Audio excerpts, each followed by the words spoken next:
Hello students, मैं educator आपको आज चाइल्ड डेवलपमेंट जो कि हमारा सी टेट का पेपर, एच टेट का पेपर और नाटा नेट का हो, उसमें सीडी के क्वेश्चंस बहुत ज़्यादा आते हैं और सबसे मुश्किल रहता है सीडी के क्वेश्चन अटैम्प्ट करना, क्योंकि इनके जो ऑप्शंस होते हैं वो नियर बाय बहुत क्लोज होते हैं हमारे रिलेटिव आंसर के। तो हमें बहुत कन्फ्यूजन क्रिएट होती है। तो आज इसीलिए मैं सीडी के एक सीरीज शुरू कर रही हूँ, जिसके अंदर मैं आपको सी टेट, एच टेट और नाटा नेट के लिए सीडी से रिलेटेड क्वेश्चंस करवाऊंगी। इससे आपको ये पता रहेगा कि हमें कैसे इस ऑप्शंस को अटेंड करना है। तो important expected MCQ based question हम स्टार्ट करते हैं। Primary task of the teacher is, देखिए ये तो नॉर्मल अगर आप देखेंगे तो क्वेश्चंस आपको लगेगा बहुत इजी क्वेश्चंस है, लेकिन इनके आंसर्स बहुत नियर बाय होते हैं। आपको हर आंसर में ऐसा लगता है कि ये हो सकता है, लेकिन आपको लॉजिकली और अगर मैं कहूँ प्रेजेंटली आपको ये चीज़ देखनी है कि मेन ऑब्जेक्टिव क्या है, क्वेश्चन का ऑब्जेक्टिव क्या है पूछने का। आप उस पर एम्फेसिस करिए, फिर आंसर दीजिए एक ही दम। जब देखिए हम एक पैटर्न होता है जब भी हम कोई एमसीक्यू क्वेश्चंस अटेम्प्ट करते हैं, और वो भी कंपटीशन एग्जाम के लिए, क्योंकि आपको पता है सी टेट के लिए आपको 90 मार्क्स कवर अप करने हैं और उसके लिए आपको ज़्यादा से ज़्यादा आंसर्स सही होंगे जितने, क्योंकि आपको पता है DSSB अगर आप हरियाणा गवर्नमेंट जॉब के लिए करते हैं तो इन सब के लिए आप मैक्सिमम मार्क्स ऑब्टेन करते हैं, तब आपकी मेरिट लिस्ट हाई जाती है। तो सी टेट के जो दोनों पेपर्स होते हैं, चाहे आपका पेपर 1 हो चाहे पेपर 2 हो, उसमें सीधी से रिलेटेड जितने क्वेश्चंस आते हैं वो ज़्यादा टफ लैंग्वेज में कहने को, वो क्वेश्चन तो ईजी होते हैं लेकिन जो उनके ऑप्शंस होते हैं वो बहुत क्लोजेस्ट होते हैं आपके करेक्ट आंसर के। तो हम वहाँ पे कंफ्यूजन क्रिएट ना हो, तो पहले आपको हमेशा क्या करना चाहिए, जो क्वेश्चन से रिलेटेड ऑप्शन नहीं है उनको कट कर लीजिए और फिर बाद में आप सिलेक्शन कीजिए कि कौन सा ऑप्शन जो है वो बेस्ट होगा।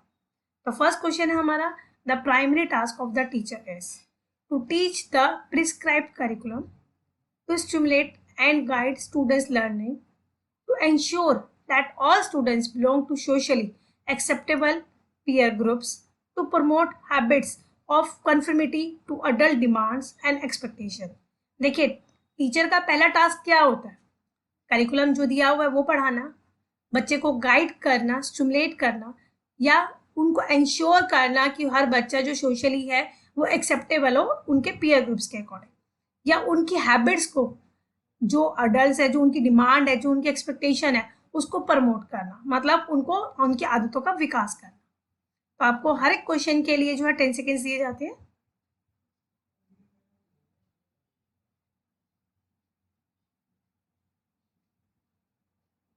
Correct answer is to stimulate and guide students learning.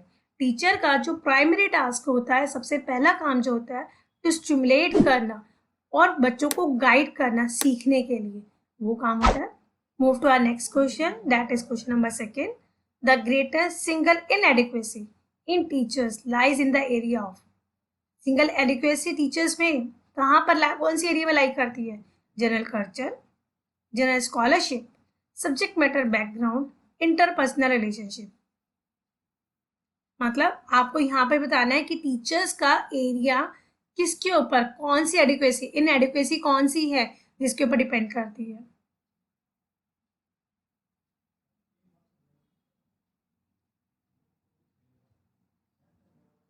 And the correct answer is interpersonal relation. अगर हम बात करें तो टीचर का बच्चों के साथ में कैसा होना चाहिए, रिलेशंस इंटरपर्सनल होना चाहिए। ठीक है, move to next question. Which of the following is the most important factor underlying the success of a beginning teacher? देखिए जैसे अभी कुछ बच्चे बीएड करने के बाद टीचर्स की जॉब के लिए अप्लाई करते हैं, तो उनकी बिगनिंग होती है टीचर्स के लिए। तो कौन सा फैक्टर इंपॉर्टेंट होता है उनके एक सक्सेसफुल टीचर बनने के लिए?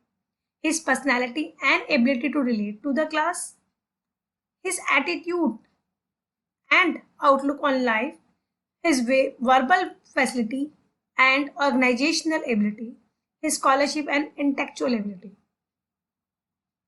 मतलब समझे आप क्वेश्चन का, क्योंकि उसकी पर्सनैलिटी या उसकी एबिलिटी जो क्लास के साथ रिलेट करने की है वो कैसी है, उसका एटीट्यूड, आउटलुक कैसा है, उसकी वर्बल फैसिलिटी मतलब वो किस तरह से इंटरेक्ट कर रहा है बच्चों के साथ, उसकी स्कॉलरशिप और इंटेलेक्चुअल एबिलिटी कैसी है।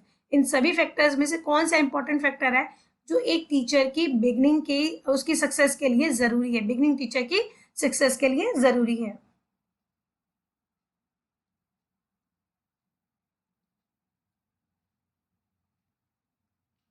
And the correct answer is his personality and ability to relate to the class।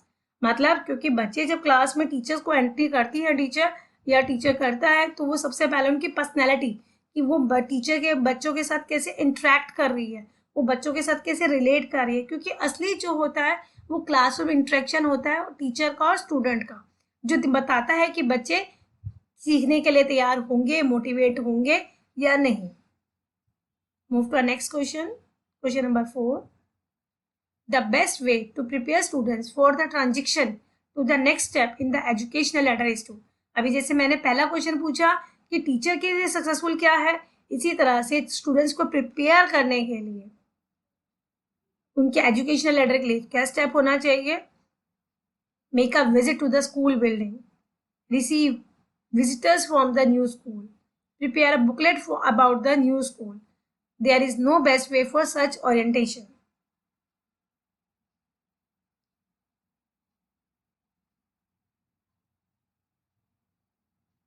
And the correct answer is there is no best way for such orientation। इस तरह के orientation के लिए कोई भी जो बेस्ट वे है वो नहीं है, क्योंकि बच्चों को प्रिपेयर करने के लिए टीचर और स्टूडेंट का इंटरेक्शन ही मोस्ट इंपोर्टेंट होता है। Move to next question, question number 5।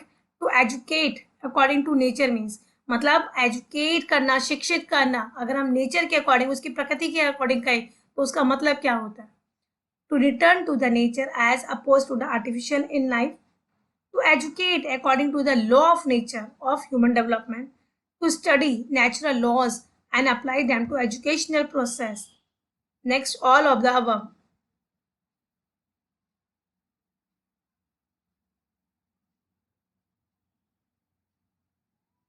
And the correct answer is all of the above। देखिए एजुकेट का मतलब है कि बच्चों को नेचर के पास वापस लेके आना, बैक टू द नेचर। रोशियो ने कहा ना बैक टू द नेचर, इसी तरह से to educate according to the law of nature. Law of nature कहता है बच्चों को फ्री मूवमेंट दीजिए उनके डेवलपमेंट के लिए, और to study natural laws and apply them to educational process, क्योंकि इसीलिए तो प्रोजेक्ट्स आते हैं ताकि बच्चे खुद उसी जो लॉज है, नेचुरल लॉज है मतलब क्या है कि अपने आप फाइंड आउट करें, अपने आप उसको एजुकेशनल प्रोसेस में अप्लाई करें, तो वो ज़्यादा अच्छा सीखेंगे, तभी तो वो एजुकेट हो पाएंगे। मतलब जब वो खुद लर्निंग करके सीखते हैं तो वो ज़्यादा अच्छा सीखते हैं। Next question, question number 6। During the earlier years the child learns many things from. अगर हम बात करें शुरू के दिनों में जब बच्चा बड़ा होने लगता है तो सबसे पहले बच्चा कहाँ से सीखता है। सोशलाइजेशन प्रोसेस में, सोसाइटी में, फैमिली में, पेरेंट्स में, किससे सीखता है वो सबसे ज़्यादा।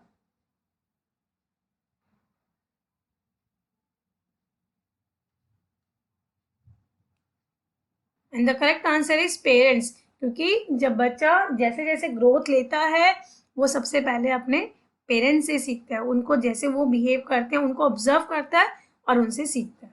आपने ये चाइल्ड रियरिंग प्रैक्टिसेस में पढ़ेंगे आप इसके बारे में। Move to next question, question number 7। The socialization of an individual takes place according to, मतलब या इंडिविजुअल की बात करें तो उनका समाजीकरण कैसे होता है।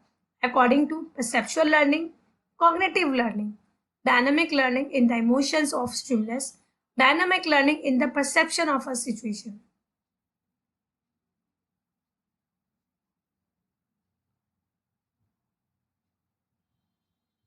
Correct answer is dynamic learning in the perception of a situation। देखिए किसी भी बच्चे को सीखने के लिए, समाजीकरण के लिए पहले उसको सिचुएशन को समझना पड़ता है, तभी उसके डायनामिक मतलब होता है गतिशील अधिगम। वो कैसे हुआ, जैसे सिचुएशन होगी उसकी लर्निंग भी उसी दिशा में डायनामिक होगी।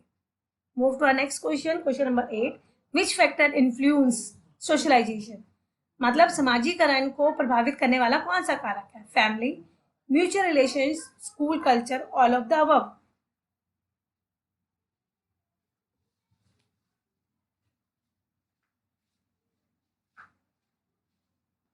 The correct answer is all of the above. देखिए समाजीकरण के लिए सबसे पहला फैक्टर फैमिली, क्योंकि वो सोसाइटी का एक पार्ट है। म्यूचुअल रिलेशन जो समाज में रहने वाले लोग हैं उनके साथ रिलेशन है। स्कूल का कल्चर, क्योंकि स्कूल क्या है, मिनिएचर है सोसाइटी का। तो ये सारे फैक्टर्स जो है हमारे सोशलाइजेशन के इंपॉर्टेंट फैक्टर्स हैं। Move to our next question, question number 9। School comes in socialization of a child. देखिए मैंने ये सारे रिलेट करे हैं क्वेश्चन ताकि आप समझ सके कि सोशलाइजेशन वाला टॉपिक भी सीडी में इंपॉर्टेंट होता है। आगे आगे जैसे सीरीज में लेके आती जाऊंगी आपको सारी थ्योरीज ऑफ लर्निंग में, पियाजे का, जीन पियाजे का, अगर ब्रूनर्स की बात करें तो इन सब के क्वेश्चंस भी मैं आपको प्रैक्टिस कराऊंगी। तो अब हम आते वापस अपने क्वेश्चन पे, जो है school comes in socialization of a child through grouping at oral stage after family after society. Socialization process में स्कूल कब आता है? ग्रुपिंग के बाद, ओरल जब बच्चा बोलने लगता है उसके बाद, फैमिली के बाद या सोसाइटी के बाद।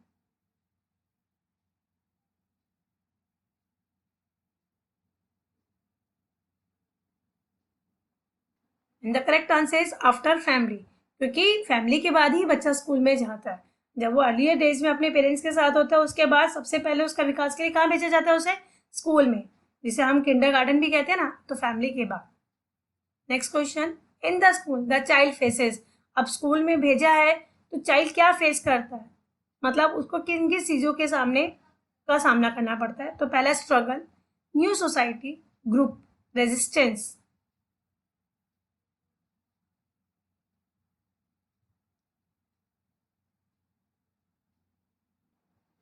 And the correct answer is new society, क्योंकि फैमिली के बाद बच्चा स्कूल में जब जाता है तो उसको समाज का, क्योंकि उसके लिए उसकी फैमिली से बाहर क्या है, सोसाइटी बनेगी, उसके फ्रेंड्स बनेंगे, क्लास में जाएंगे, डिफरेंट इंडिविजुअल डिफरेंसेस हैं उनके साथ उन्हें इंटरेक्ट करना होगा, तो उसको किसका सामना करना होगा? न्यू सोसाइटी का।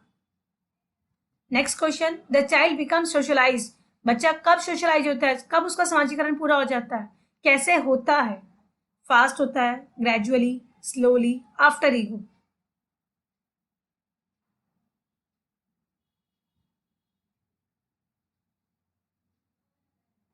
करेक्ट आंसर इज ग्रेजुअली, मतलब उसको सोशलाइज कैसे होता है? वो धीरे धीरे होता है। जैसे जैसे वो अपनी फैमिली से निकलकर स्कूल में जाता है, जैसे जैसे वो बच्चों के साथ रोज इंटरेक्ट करता है, तभी उसका सोशलाइजेशन प्रोसेस स्टार्ट हो जाता है। Move to next question, what is the determinant of the scope of socialization of a child. मतलब अभी यह बात करें तो समाजीकरण जो बच्चे का किया जाता है उसका क्षेत्र क्या है, स्कोप क्या है, उसके लिए इंपॉर्टेंट डिटरमाइन फैक्टर कौन सा है?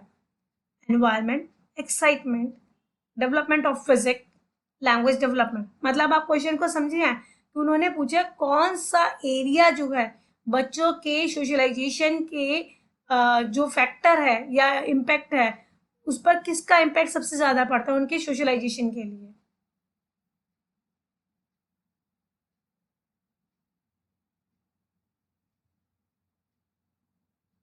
The correct answer is environment. बच्चों के समाजीकरण के लिए सबसे ज्यादा इंपॉर्टेंट क्या है? एनवायरमेंट। जैसा आप उनके साथ एनवायरमेंट देते हैं वैसा ही उनका सोशलाइजेशन होता है। जैसे आपने कहावत सुनी है ना, बोए बीज बबूल का तो आम कहाँ से होए। इसी तरह से अगर हम बच्चों के सोशलाइजेशन मतलब उनका विकास करना चाहते हैं तो एनवायरमेंट उनके लिए अच्छा क्रिएट करते हैं, तब वो ज्यादा अच्छा सीखते हैं। तभी तो ये टॉपिक आपका जो चाइल्ड डेवलपमेंट का है वो चाइल्ड के ऊपर फोकस करता है कि हमें बच्चों का विकास कैसे करना है।